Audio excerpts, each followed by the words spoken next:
Good afternoon, everyone, and welcome to your Thursday edition of NMH at 1, where we catch up on current events and headlines currently in the country. My name is Aurelia Samuyenga, and I'll be your host for today.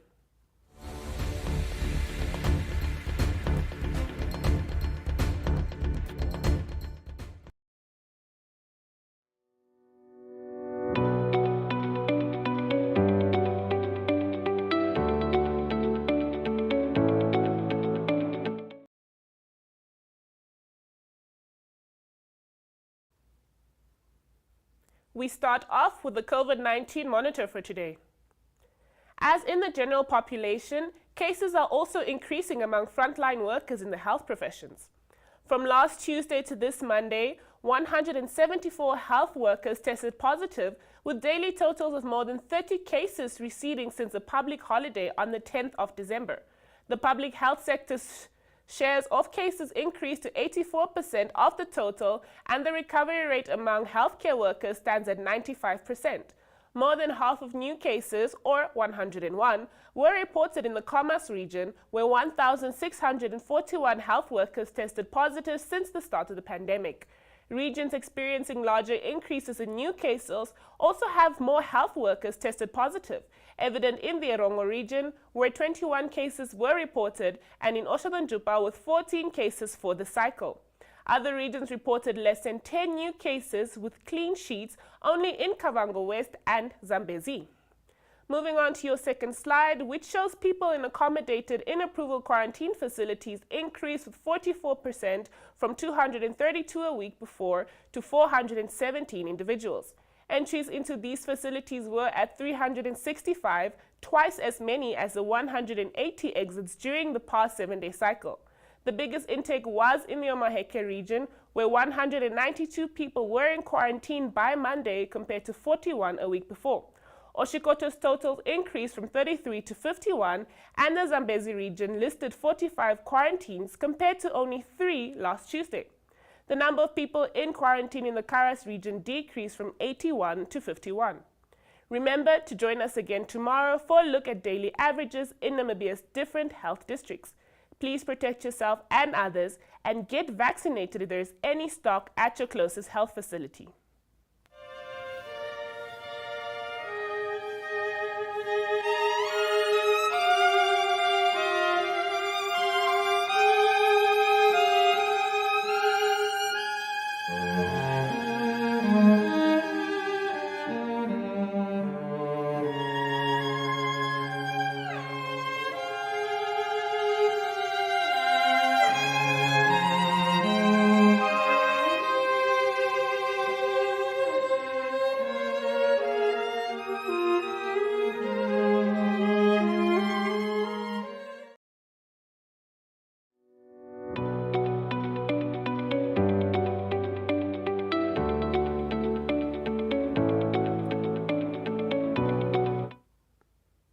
As per usual, here at NMH at 1, we always bring you a number of video news clips from across the country.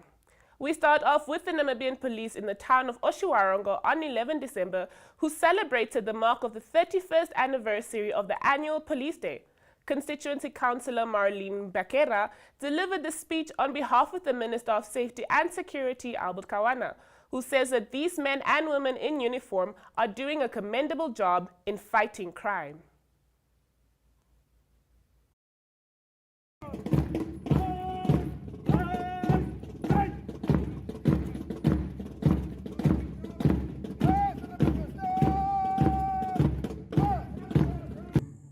This opportunity to join you and your families to this ceremony today, and make a few remarks during this memorable occasion that marks the 31st anniversary of the Namibian Police Force, and at the same time the commemoration of the Police Day, which is normally held on the 26th of November. It is indeed an important day which symbolizes the significant role that the Namibian Police Force played over the years, and also serves as a reminder of the mammoth task placed upon the force to ensure the safety and security of all people in Namibia.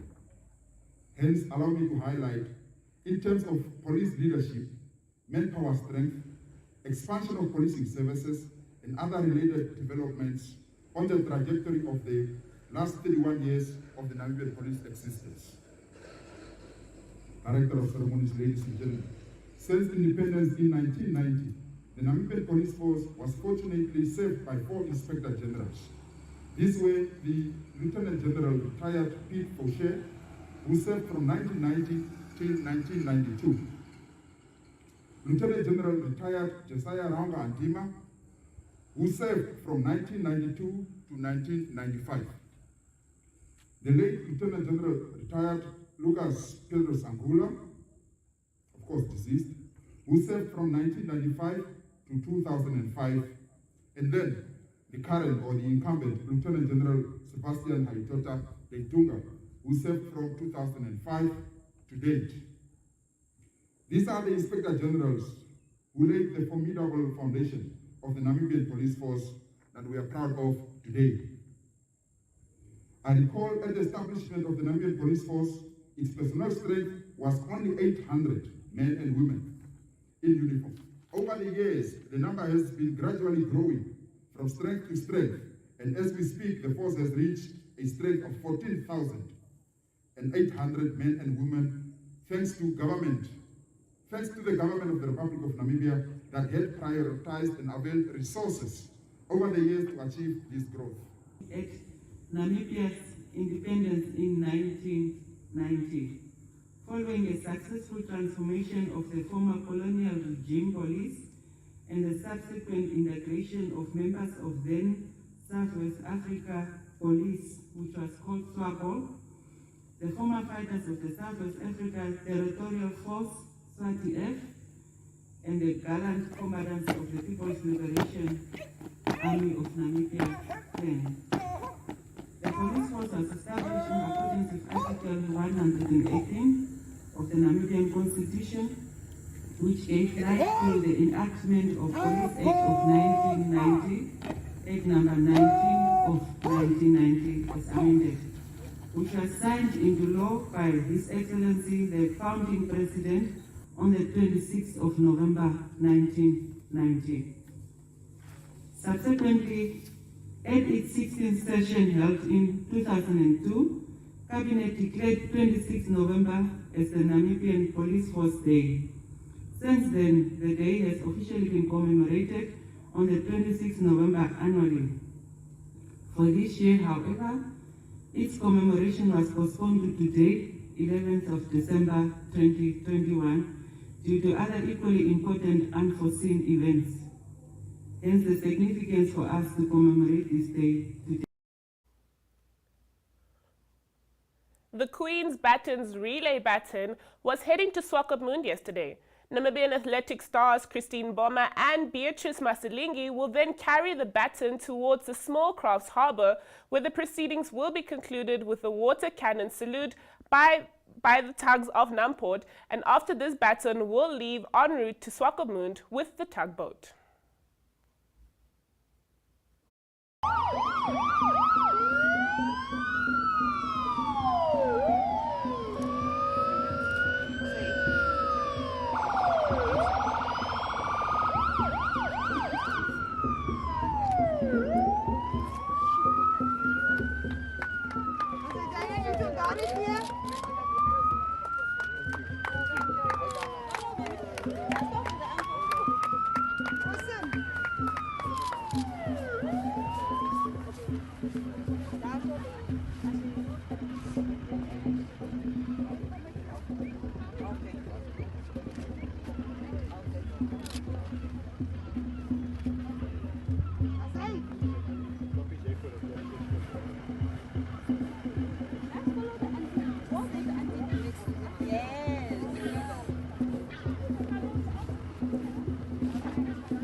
Thank you.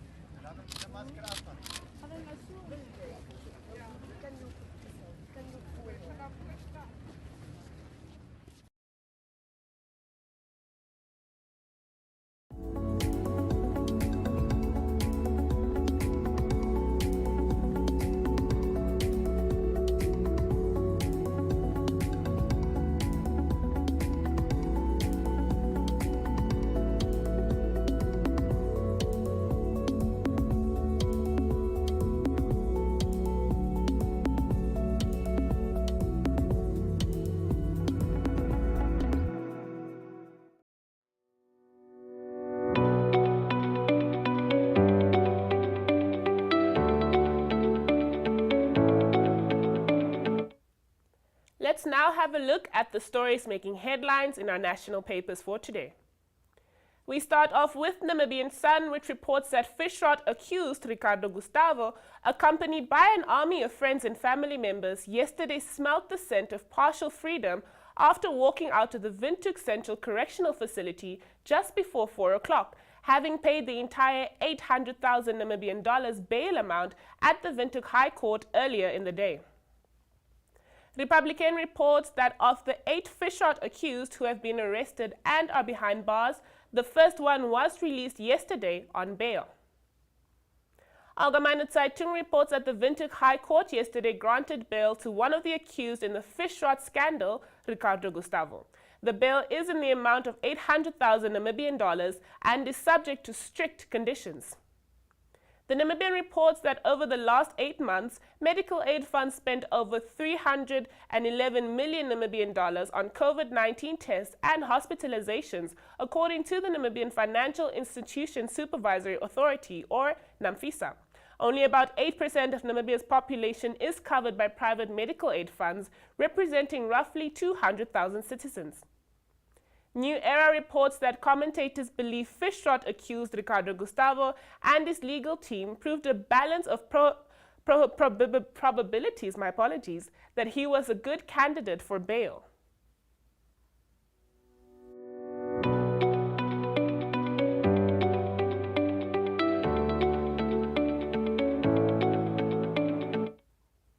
And now we move on to the inside pages of the country's daily newspapers. Namibian Sun reports that the elections of Otjiwarongo office bearers were called off after Swapo party council members failed to avail themselves to the process. Republican reports that the South African company AECI Mining and Chemicals has applied for the formal liquidation of the Agricultural Business Development Agency, or Agribusdev. According to Allgemeine Zeitung, England on Tuesday lifted the travel ban imposed on the end of November on 11 countries in southern Africa, removing them from the red list. As new infections continue to rise in Namibia, the health ministry here has extended so-called booster vaccinations. According to the Namibian, Botswana's Minister of International Affairs and Cooperation, Lemogang Kwape, says Botswana is committed to working with Namibia to resolve the cross-border issue facing communities living along the Chobe, Linyati, and Zambezi rivers. And finally, New Era reports that Health Minister Dr. Kalumbi Shangula and Vice President Nangolo Mbumba yesterday received Pfizer booster shots at the Windhoek Central Hospital.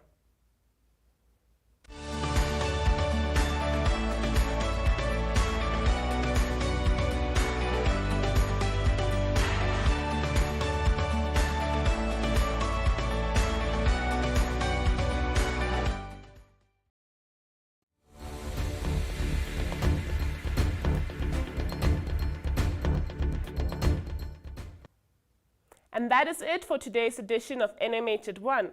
Please have a lovely day ahead and do always stay safe. I'll see you again tomorrow for the last show of the year. But until then, here's your weather update.